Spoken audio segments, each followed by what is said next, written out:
పవన్ కళ్యాణ్ గారు ఒక 10 ఎకరాలు శిఖం భూమిని ఆయన అప్పుడు తెలంగాణ వచ్చిందన్నటువంటి దుఃఖంలో ఉన్నాడు పాపం. 2014లో 11 రోజులు అన్నం తినలేదు, బాగా బాధపడుకుంటా ఏడ్చుకుంటా తెలంగాణలో ఒక 10 ఎకరాల శిఖం భూమిని ఆయన కొనుక్కున్నాడు. అప్పుడు కొనుక్కున్న తర్వాత ఏమైంది, ఆ కొనుక్కునే కన్నా ముందే చాలా చెరువులకు జనరల్గా ఫైనల్ చేసి మ్యాక్సిమం ఫ్లడ్ లెవెల్ అది డిసైడ్ చేయరు. కానీ ఈ పర్టికులర్ చెరువు పవన్ కళ్యాణ్ గారు ల్యాండ్ కొనుక్కున్నది కోడికుంట అనే చెరువు, సర్వే నంబర్ 706. దీంట్లో మొత్తం ఫైనల్ నోటిఫికేషన్ వచ్చింది. ఏ 10 ఎకరాలు అయితే ఆయన కొనుక్కున్నాడో అది శిఖం భూమి అని ఫైనల్ నోటిఫికేషన్లో ఇరిగేషన్ డిపార్ట్మెంట్ చెప్పి ఉన్నది. పవన్ కళ్యాణ్ గారు నిన్న మాట్లాడుకుంటే ఏమన్నారంటే, నా తప్పు ఉంటే అది శిఖం భూమి అయితే ప్రభుత్వానికి ఇచ్చేస్తామన్నారు. అయితే ఈయన రిజిస్ట్రేషన్ చేసుకునేటప్పుడు ఎన్ని తప్పులు దొరికినాయంటే, అందులో ఓన్లీ 3 ఎకరాలే శిఖము, మిగతా 7 ఎకరాలు మాగాని అని రాసింది. కానీ అది తప్పు, ఖచ్చితంగా రికార్డ్స్లో ఉంది. నేను ప్రభుత్వాన్ని డిమాండ్ చేస్తూ ఉన్నాను, ఇరిగేషన్ రికార్డులో 10 ఏకర్స్ శిఖం భూమి అని ఉన్నది. ఆ కాయిదాలు మా దగ్గర ఉన్నాయి, కానీ ప్రభుత్వం దగ్గర ఆల్రెడీ డేటా ఉంటుంది కాబట్టి మీరు చర్యలు తీసుకోవాలని డిమాండ్ చేస్తున్నాను. పవన్ కళ్యాణ్ గారు నేను అడిగేది ఏంటంటే, మీరు వాపస్ ఇస్తా అన్నారు కదా, వాపస్ ఇచ్చేసేయండి. మామూలు రైతుల దగ్గర తీసుకున్నప్పుడు కాంపెన్సేషన్ ఎట్లా ఇస్తారో గవర్నమెంట్, మీకు కూడా ఏ టీడీఆరో ఏ పైసలు ఇస్తారు, అర్జెంటుగా వాపస్ ఇచ్చేసేయండి. మీరు కంచె వేసిండ్రు, ముందు ఆ కంచె తొలగించండి. శిఖం భూమిలో కూడా కంచె వేయడానికి ఉండదు. మీరు మట్టేసిండ్రు, ఆడ గోవులకు వాటికి వీటికి గ్రాసం వేస్తున్నా అని చెప్పారు, మట్టేసిండ్రు, ఆ మట్టి మొత్తం చెరువులే వేసిరు కాబట్టి అది కూడా తొలగించాలి. తక్షణమే మీరు వాపస్ ఇవ్వాలని చెప్పి నేను పవన్ కళ్యాణ్ గారిని డిమాండ్ చేస్తున్నాను. At the same time Pawan Kalyan గారు ఏమంటాడు, అనేకమైన మాటలు అన్నాడు. తెలంగాణ వాదులు ప్రాంతీయవాదం అంటే ఉగ్రవాదం అన్నాడు. అనుకుంటా నేను గద్దరన్నకు కారు కొనిచ్చిన అన్నాడు. అంటే మీరు మా కళాకారులను ఎందుకు అవమానపరుస్తారు? ఒక పక్కనేమో ప్రొఫెసర్ నాగేశ్వర్ మాట్లాడితే ఆయన మీదకి వస్తారు, మేధావుల మీదకి, ఇంకో పక్క కళాకారులు. అసలు మీరు కూడా కళాకారుడే కదా, మీరు సినిమా యాక్టరే కదా. మీరు సినిమా యాక్టర్గా మీకు ఎట్లా వస్తుంది జీవనాధారం? ఏ సినిమాకైనా హయ్యెస్ట్ ఇన్కమ్ నైజాం నుంచే వస్తుంది. అంటే మా తెలంగాణ బిడ్డలు చూసే టికెట్లతోనే మీ సినిమాలు నడుస్తాయి. హయ్యెస్ట్ ఇన్కమ్ నైజామే, హయ్యెస్ట్ కలెక్షన్స్. అంటే మీరు కొనుక్కున్న ప్రతి కారులో మా తెలంగాణ బిడ్డలు కొన్న టికెట్ పైసలు ఉన్నాయి. మీరు కొనుక్కున్న ప్రతి భూమిలో మా తెలంగాణ బిడ్డలు కొన్న టికెట్ పైసలు ఉన్నాయి. మీరు మా గద్దరన్నను పట్టుకొని నేను కారు కొనిచ్చినానని ఆయన చనిపోయాడు, మీరు కొనిచ్చిరో కొనియలేదో ఎవరికి తెలియదు. కానీ జనరల్గా ఏమంటారంటే, మనం ఒక మంచి పొజిషన్లో ఉన్నప్పుడు కుడి చేత్తోని దానం చేస్తే ఎడమ చేతికి తెలియదు అంటారు. అప్పుడెప్పుడో కారు కొనిచ్చి గప్పాలు కొట్టుకునేది మీరు కొంటే కొన్నారు కావచ్చు, పెద్ద ముచ్చటేముంది. ఆయన ఎన్ని ఫోక్ ట్యూన్స్ దొంగతనాలు చేసి మీరు సినిమా పాటలు పెట్టుకుంటలేరు. ఇచ్చిర్రా ఎప్పుడన్నా రాయల్టీ మీరు ఫోక్ ఆర్టిస్టులకి? ఎప్పుడన్నా ఫోక్ ఆర్టిస్టులను ఆదుకున్నారా? చిన్న నిర్మాతలను ఆదుకున్నారా? పక్క రాష్ట్రాల్లో ఎట్లా చేస్తారు, తమిళనాడులో అక్కడిక్కడ వాళ్ళందరూ. నేను ఎందుకు ఈ మాట చెప్తా ఉన్నా అంటే, మీరు ఒకటంటే మేము 100 అనాల్సి వస్తుంది. ఒక పక్కనేమో ఇట్లా సమైక్యవాదుల దాడి మన మీద పెరుగుతుంటే, ఇక మన కర్మానికి మనకు ముఖ్యమంత్రి ఉన్నాడు, ఆయనకు తెలంగాణ అంటే తెలియదు, తెలంగాణ నీళ్ళంటే తెలియదు.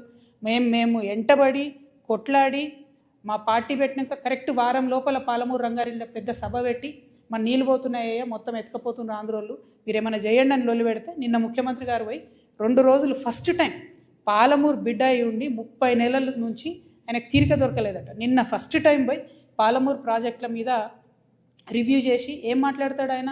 తీసుకుపోనండి, 968 టీఎంసీలు మనకు వస్తే చాలు, 200 టీఎంసీలు ఆంధ్రోలు తీసుకుపోనండి, సంప్రదింపులు జరుపుతున్నాం మేమని చెప్తున్నాడు ఆయన. రేవంత్ రెడ్డి గారు, మీకు నీటి మీద అవగాహన లేకపోతే అవగాహన ఉన్న వాళ్ళతో మాట్లాడండి.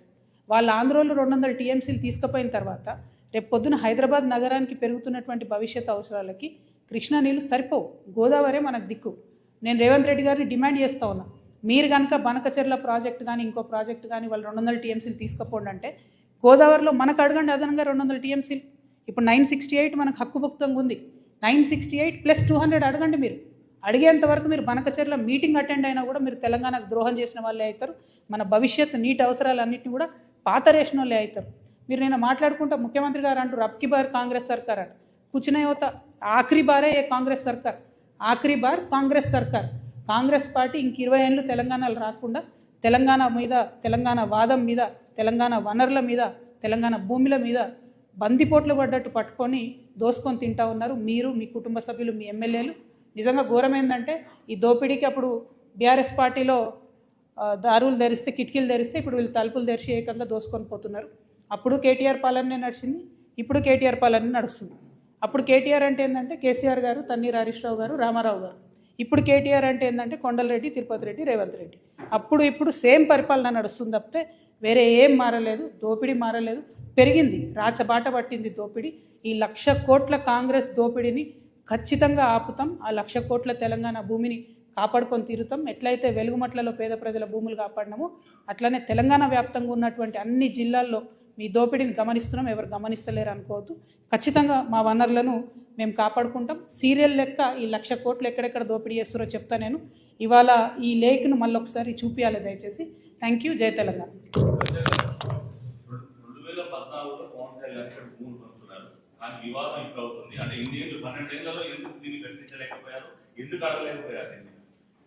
వన్ సెకండ్, ఇది ఒక్కటి చెప్పేసి కనబడుతుందా క్లారిటీ?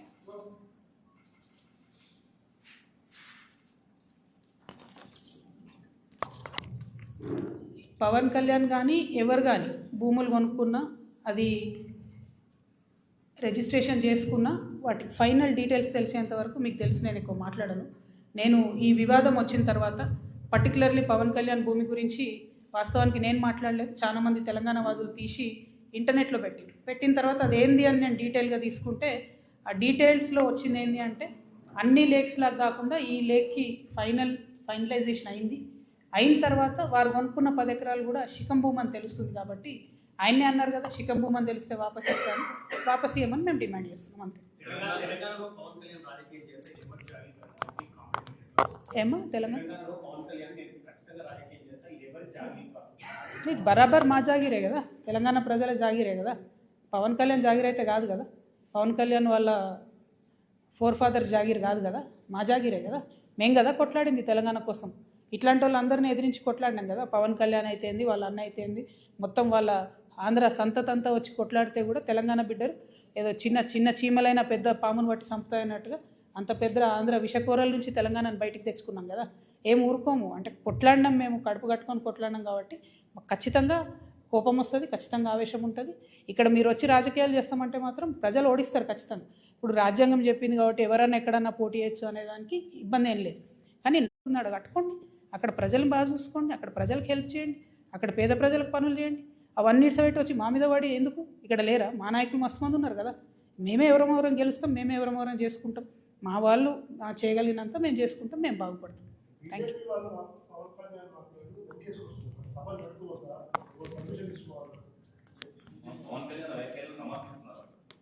అంటే బీజేపీ వాళ్ళకి ఎవరు లీడర్ లేరు, వాళ్ళు ఏదో పవన్ కళ్యాణ్ వస్తే 2 ఓట్లు వస్తాయి అనుకుంటున్నారు. ఆ ఉన్న 8 సీట్లు కూడా పోతాయి ఈసారి, అవి కూడా రావు. ఎందుకంటే తెలంగాణ ప్రజలు గమనిస్తున్నారు బీజేపీ వాళ్ళు ఏం చేస్తున్నారు అన్నది. వడ్లు ఈడ 75 లక్షల క్వింటాళ్ళు కొనాలి అని సీఎం గారు అంటారు. పంజాబ్లో 100% పండిన గోధుమలన్నీ కేంద్ర ప్రభుత్వం కొంటుంది. మరి 8 మంది ఎంపీలు పోయి అడగొచ్చు కదా, ఇక్కడ 100% మాకు, మనకెందుకు 38% కొనాలి? మరి ఆ మాట ఎందుకు మాట్లాడరు? పవన్ కళ్యాణ్ తర్వాత సంగతి. ముందు అసలు మన ప్రజల కష్టాలలో బీజేపీ పాత్ర ఎక్కడు? బీజేపీ ఏం మాట్లాడుతుంది? డెఫినెట్గా బీజేపీని తెలంగాణ ప్రజలు రానున్న రోజుల్లో ఎలక్షన్లో ఖచ్చితంగా బుద్ధి చెప్తారు.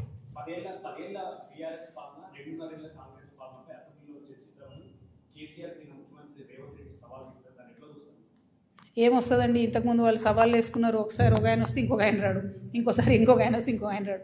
అందరు కలిసి మాట్లాడుకుంటే కాసేపు తిట్టుకుంటారు. మనకు ఎంటర్టైన్మెంట్ తప్ప రిజల్ట్ ఏముండదు అందులో. పాయింట్ ఏంది అని అంటే ఆనాడు తెలంగాణ ప్రభుత్వ భూమిని, గల్ఫ్ ఆయిల్ లాంటి భూమిని బీఆర్ఎస్ హయాంలోనే అది 10,000 కోట్ల ప్రాపర్టీ అండి. ఫీనిక్స్ అనే సంస్థకి దారాదత్తం చేయడానికి దారులు తెలిసిండ్రు. ఆనాడు ఇదే ముఖ్యమంత్రి గారు మాట్లాడినరు, ఎట్లిస్తారు అట్లా ఎట్లిస్తారని.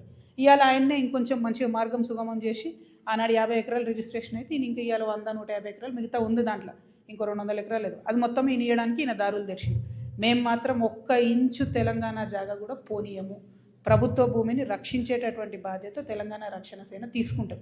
ఎట్లా అయితే మేము పోయి అక్కడ గట్టిగా పాలమూరు రంగారెడ్డి ఏమైందంటే ముఖ్యమంత్రి గారు పోయి 2 రోజులు అక్కడ కూర్చొని మాట్లాడి చర్చించి రావాల్సి వచ్చిందో, కానీ అట్లనే రేపటి నాడు భూములు కూడా ఖచ్చితంగా అదేవిధంగా కాపాడుకుంటాం. నేను చెప్తున్నది, will go to any length. కోర్టుకైనా పోతాం, భూపోరాటమైనా చేస్తాం, ప్రాణమైనా అడ్డేస్తాం. కానీ ఎందుకంటే ఫ్యూచర్ జనరేషన్కి ఉండాలి కదా. భూమి ఏముంది సంపద మన దగ్గర?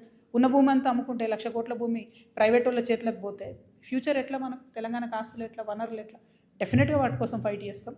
గోదావరి వాటర్ కోసం కూడా ఫైట్ చేస్తాం. Thank you.